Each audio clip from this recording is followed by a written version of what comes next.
Okay, hi everybody. I know it's been a while since I uploaded a video, and this is on my B channel. This is just going to be a little response to somebody about fairness in sport.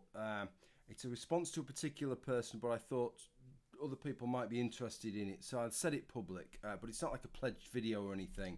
It is just an off-the-cuff comment. So somebody that I responded to, we were talking about the business of sports, segregating sport largely along sex boundaries, and the business of intersex and trans athletes in sport, etc., etc. Then they've got back to me several days after that conversation, and this is what they said to me.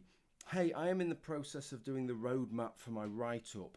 In your opinion, what is the dilemma with using steroids in contemporary sport?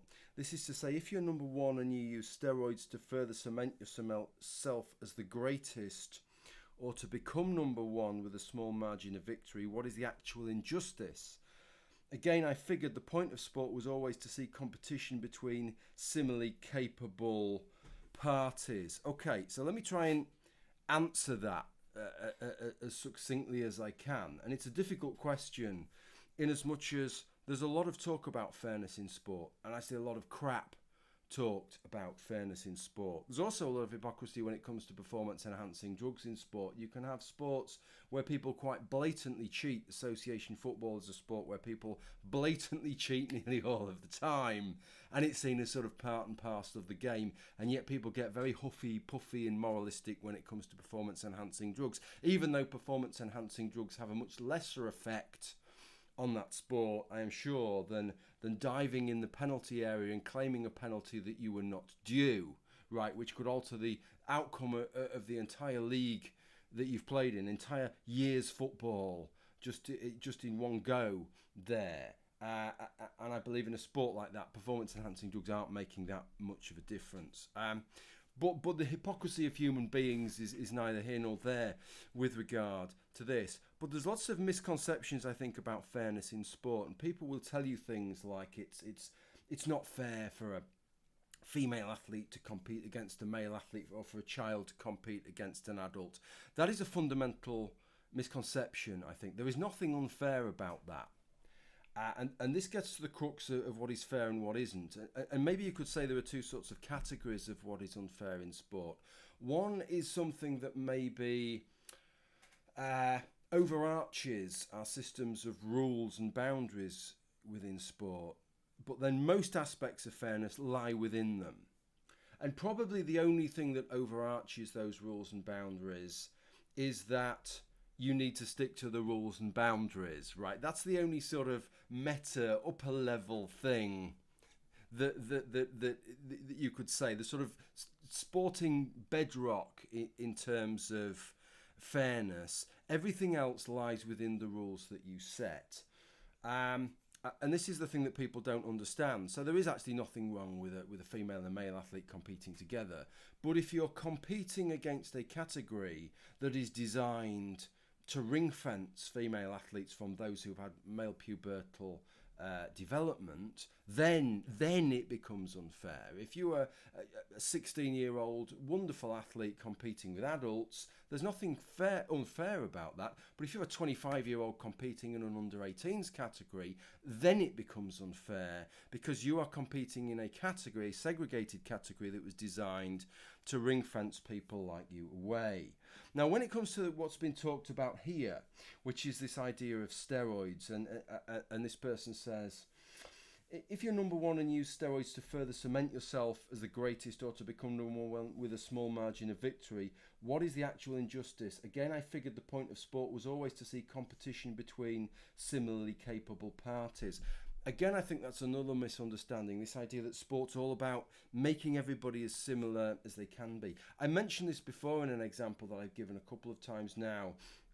You could be running around the track. I could compete over a mile on my bike. I'm pretty good on my bike, and I'm on a bike. I'm going to win. So you could start to nip my brakes in up until the point where I complete the race at the same kind of pace as you.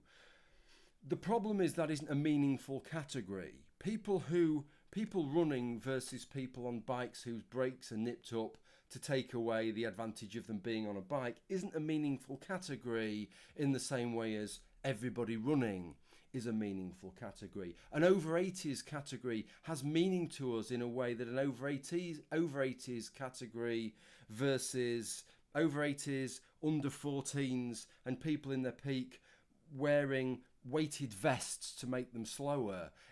The problem is we're introducing arbitrary elements. What accounts for the victory? Is it the better athlete, or is it the fact that the handicap that you gave them isn't quite sufficient? And it's a sort of apples and oranges thing. You know, it doesn't mean that takes away the meaningfulness from it. In actual fact, in terms of sporting categories, we don't mind somebody winning by a large margin. If you can win the world championships, that's sort of Phil Taylor in darts, winning 15 world championships at one point. He was streets ahead of everybody else on another level, effectively. We don't mind that, as long as we feel like we're comparing apples with apples, that it's a fair comparison. And with regard to this sort of business of taking steroids, well, if you was already number one and you took them and you were still number one, or if you only became number one by a little bit, then that's okay. Of course, the metric isn't everybody else. This is something else that I've pointed out before. The metric of fairness isn't whether you're better than everybody else.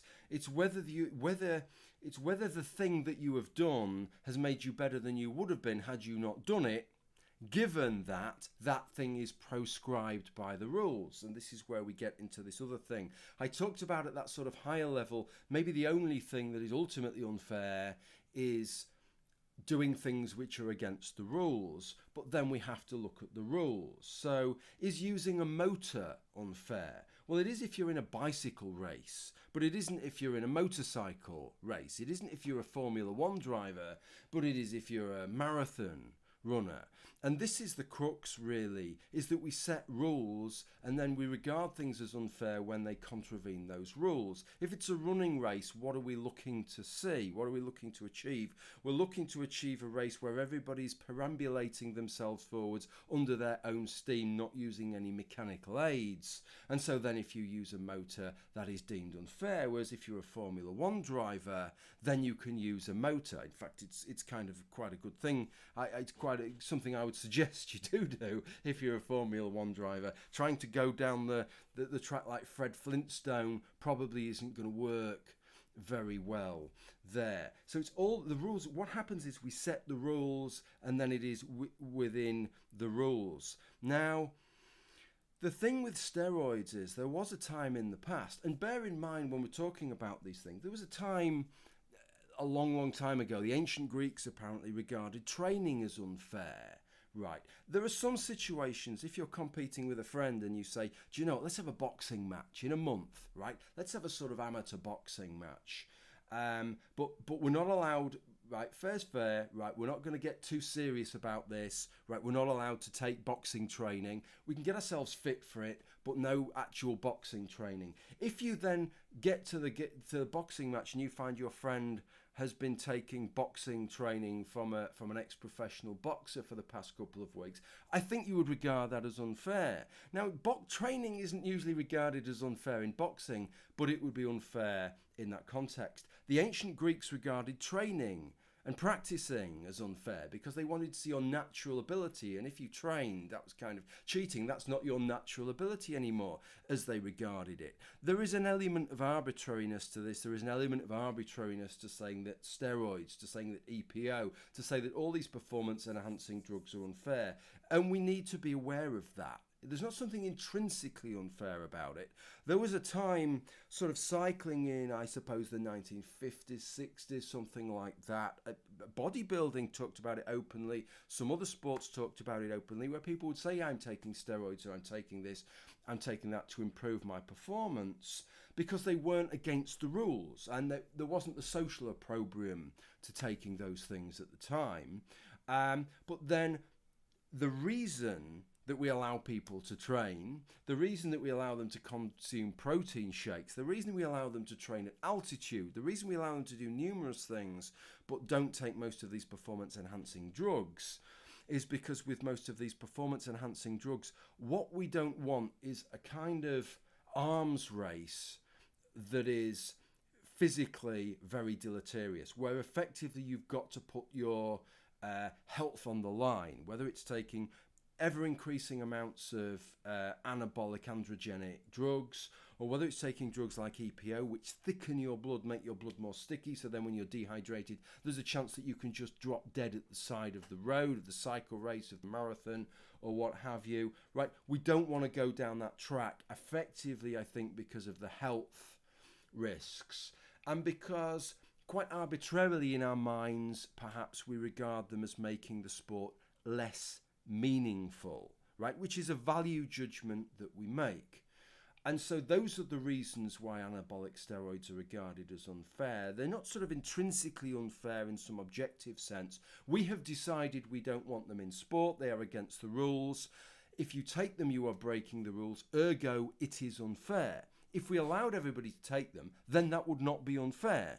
But there would be consequences to allowing everybody to take them, and we do not want those consequences within sport. This is the same kind of thing then when we're talking about, to take it back to the sort of trans sport, which I think is this individual's angle here. We have a category where within that particular category we have decided to ring fence those athletes that have not gone through male pubertal development from those athletes who have. And so there isn't something intrinsically unfair about male pubertal development that means you're just a terrible person and you shouldn't be competing. It's just that you shouldn't be competing in a category that was specifically designed to ring fence, to segregate, to protect a certain category of athletes who had not had those advantages from those who had. Okay, I think that is it. I hope this may have been of value to some of you, certainly to the person who'd asked me the question. There is a lot to say to that person, there is a lot of misinformation on this. As I say, you will hear lots of people talk waffle, twaddle, crap about things being intrinsically unfair, whether it's men competing with women or children competing with adults, or, you know, taking certain substances or doing certain things. None of these things are intrinsically unfair. They're unfair because this is how we've decided to configure sport, to have these meaningful categories. You'll hear people talk about meaningful categories and saying a meaningful category is when everybody is of a similar level. No, it isn't. That isn't what makes a meaningful category to us. What makes a meaningful category of us tends to be, we do regard people of whether on a meaningful level, but really what makes a meaningful category to us is when we feel like we're comparing apples with apples, octogenarian with octogenarian, 16-year-old with 16-year-old, 100-kilo person with 100-kilo person, person who's gone through a male puberty with person who has gone through a male puberty, etc., etc. And anything we function has to be cognizant of that. Like I said, most of the time when we talk about performance enhancement, we ban them because they're dangerous, but also because they either enhance performance or because they mask something that enhances performance. So maybe with the trans thing, that's another thing, that's the sort of thing to take account of, which is the case that if you can remove those advantages of male pubertal development in their entirety, and make it as if you'd never gone through that male puberty, put you back on the same level, then maybe there isn't a problem. If you could take a 40-year-old and take away their advantages and make them the same as they were when they were 18, then maybe there wouldn't be a problem with them competing in and under 18s. Obviously, there's no pressure for that to happen as there is with the trans sport issue. But that's kind of where it is. Okay, thank you for watching. If you're one of my patrons, you may have seen the message that I made, which said that I didn't make a video last month. Hope to get back to making some videos soon, but I will make a sort of patron-only, non-pledged video, just giving you an update on sort of where I'm at life-wise, what I'm up to, all those kinds of things. Okay, thank you for watching, and bye.